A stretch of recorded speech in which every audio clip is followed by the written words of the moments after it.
የክርስቶስ ባሪያ መሆን ማለት የተሰጠውን አውቆ በትጋትና በንቃት መጠበቅ ማለት ነው። የክርስቶስ ደቀ መዝሙር መሆን ማለት የተሰጠው የከበረ ነገር እንደሆነ በማወቅ ወገብን ታጥቆ መብራትን አብርቶ ተዘጋጅቶ መጠበቅ ማለት ነው። ሰው የሚነቃበት የሚተጋበትና የሚጠብቅበት ሰዓት አልተወሰነለትም። በዚህ ጊዜ እንነቃለን፣ በዚህ ጊዜ አንነቃም፣ በዚህ ጊዜ የኛ ጊዜ ነው፣ በዛ ጊዜ የእግዚአብሔር ጊዜ ነው የሚል ነገር መጽሐፍ ቅዱስ አላስቀመጠልንም። ቅድም እንደተናገርኩት እግዚአብሔር ምን አለ? ለአብርሃም ስጋ ሰጥቶት ስጋ ፈልግልኝ፣ ክፈልልኝ፣ አዘጋጅልኝ እመጣለሁ ብሎ ማድረግ የሚገባው ነግሮት ሄደ። ቆይ መቼ ነው የምትመጣው? መልስም አልሰጠም። አዘጋጅልኝ ከሌሊቱ በሁለተኛው ውድቅት በሆነበት ሰዓት ላይ ሰው በሚደክምበት ሌሊት ላይ ሰው በሚደክምበት እኩለ ሌሊት ላይ ሊነጋ ሲል ሶስተኛ ክፍል ላይ አራተኛ ክፍል ላይ ሌሊቶቹ እንደዚህ ይከፈላሉና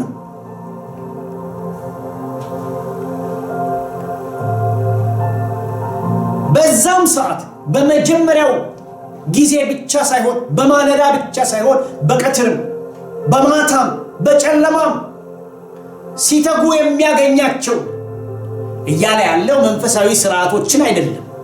እያለ ያለው በመንፈስ እንደዚህ ተሰምሮ ወጥቶ ስለሚሰሩ ነገሮች አይደለም። እያለ ያለው በልብ ውስጥ ስለተቀመጠ ህይወት ስለሆነ ነገር ክርስቶስ መንፈሳዊ ስርዓትን አይደለም ያካፈለን ህይወትን እንጂ ህይወትን መጠበቅ፣ ህይወትን በትጋት መጠበቅ፣ ወገብን ታጥቆና መብራትን አብርቶ ህይወትን መጠበቅ፣ ለነፍስ የተሰጠውን መጠበቅ፣ ተስፋን መጠበቅ፣ ተስፋ የሰጠውን ያንን አምላክ መጠበቅ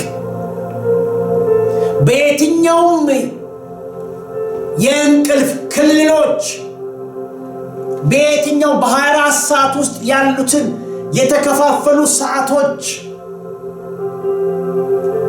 በሌላ አባባል ከሰንበት ሰው ከመሆን መውጣትን ያመለከተ በሌላ አባባል ከስርዓት የሚያወጣ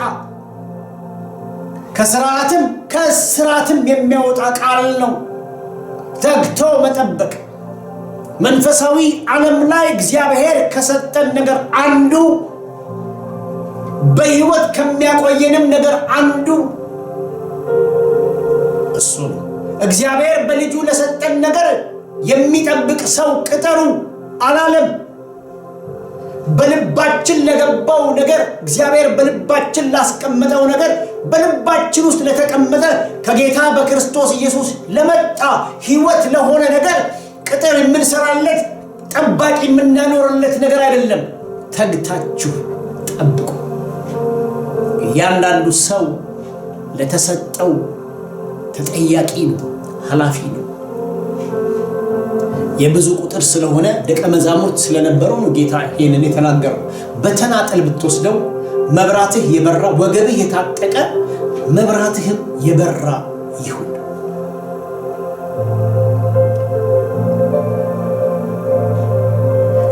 የሚነበብልን ሳይሆን የምናነብ ሰዎች ማለት ነው። የምናስጠብቀው ሳይሆን የምንጠብቀው ማለት ነው። ክፍል የለው።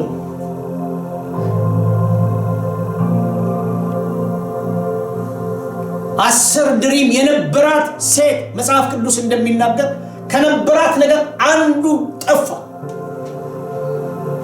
እጅግ የሚያስደንቅ ታሪክ ነው። የነበራትን ታውቃለች፣ በትጋት የጠበቀችው ሰምሃው አንዱ ጠፋ፣ ጎደለ። እረፍት አልሰጣት አለ። 9 ይበቃኛል አላለችም። መጽሐፍ ቅዱስ እንደዚሁ በሉቃስ ወንጌል 12 ላይ እንደተጻፈ መብራታችሁ የበራ ወገባችሁ የታጠቀ ይሁን እንደሚል ቤቷ ውስጥ ደጅ አይልም። የሆነ መንፈሳዊ ቦታ ላይ አይልም። የሆነ ቤት ውስጥ አይልም። ጓደኛና ዘመድ ጋር አይልም። ቤቷ ውስጥ የነበረው ቤቷ ውስጥ ነው፣ ልቧ ውስጥ የጠፋውም እዛው ቤቷ ውስጥ ነው፣ ልቧ ውስጥ የነበራትን ታውቀዋለች፣ 10 ነው። የጎደለውንም ታውቀዋለች፣ 1 ነው። አይኖቿ ሁል ጊዜ ወደ ተሰጣት ወዳላት የሷ ወደ ሆነው ነገር ላይ ነው፣ ወደ መክሊቶቿ ነው። ብዙ አይኗን ልትጥል ልቧን ልትጥል ባለበት ነገር እያለ ነገር ግን ልቧ የወደቀው መክሊቱ ላይ ነው።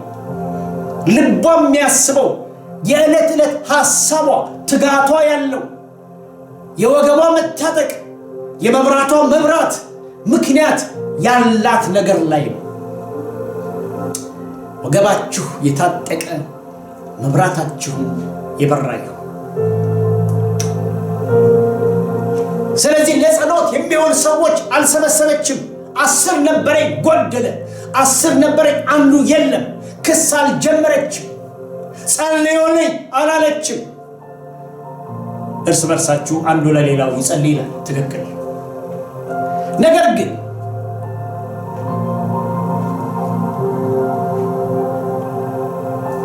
ያላትን የምታውቅ ሴት ነች። ማንም እንዳልወሰደው ታውቃለች። መጽሐፍ ቅዱስ በዚህ ምክንያት አንዱ ጎደለ አይልም፣ አንድ ጎሏል የሚለው ልቧ ስለወደቀ ስለምታየው ከነበራት ነገር አንዱ እንደጎደለ ታውቃለች። ማንበብ ሊጎል ይችላል፣ መጸለይ ይጎላል፣ መትጋት ይጎላል። ጎደለ። ትላንት ይደረግ ከነበረው ነገር አንዱ ጎደለ። ጸሎት ጎደለ፣ የለም። ቅናት ጎሏል። እይታ ብዥታ ሆኗል፣ ጎሏል። እንዲሁ ስለጎደለ በ9ኙ ተዝናንታ ልትቀመጥ የምትችልበት እድሉ አላት። ኖ መጉደል የለበትም ስትል ቤቷ ውስጥ መብራት አብርታ ጠርጋ ትፈልገው ጀመራ። ካላገኘች ረፍት የሌላት ሴት። ክብር ለኢየሱስ ይሁን። ያ ነገር እንደገና ተመልሶ ሙሉ እስከሚሆን ድረስ ከቀድሞ ትጋት ይልቅ አሁን ትጋቱ ከፍ ብሏል፣ ጨምሯል። የጎደለው ነገር ረፍት ከልክሏት። ዳዊት እንደሚናገር ለዓይኖቼ እንቅልፍን ከለከልኩ። ክብር ለኢየሱስ ይሁን። አብርታ ፈለገችው፣ እስከምትፈልግ አልወጣችም። እስከምታገኘው መትጋቷን አልቀነሰችም። እየጨመረ ሄዷል መንፈሳዊ ነገር። ድሮ ከነበረው ነገር ለምን ይጎላል ብላ የተቆጨች ሰው ነበረች። መጽሐፍ ቅዱስ ይሄንን ነው የሚያስተምረን። ነቅቶ መጠበቅ። ክቡር የሆነ መክሊቶች መጉደል የለባቸው። አምልኮች መጉደል የለባቸውም። ቃል ማንበብ መጉደል የለበትም። መጸለይ መጉደል የለበትም። እግዚአብሔርን መፈለግ መጉደል የለበትም።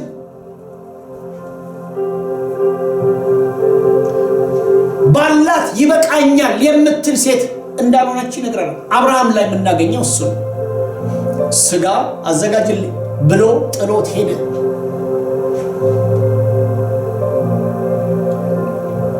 ልመናዎቻችሁን እንደሰማ እግዚአብሔር ይናገራል። መልሱን ግን ላይሰጣችሁ ይችላል። መልሱ እሱ ጋር ስለሆነ እሱ በራሱ ጊዜ ነው የሚተዳደረው፣ በራሱ ጊዜ ነው የሚመጣው።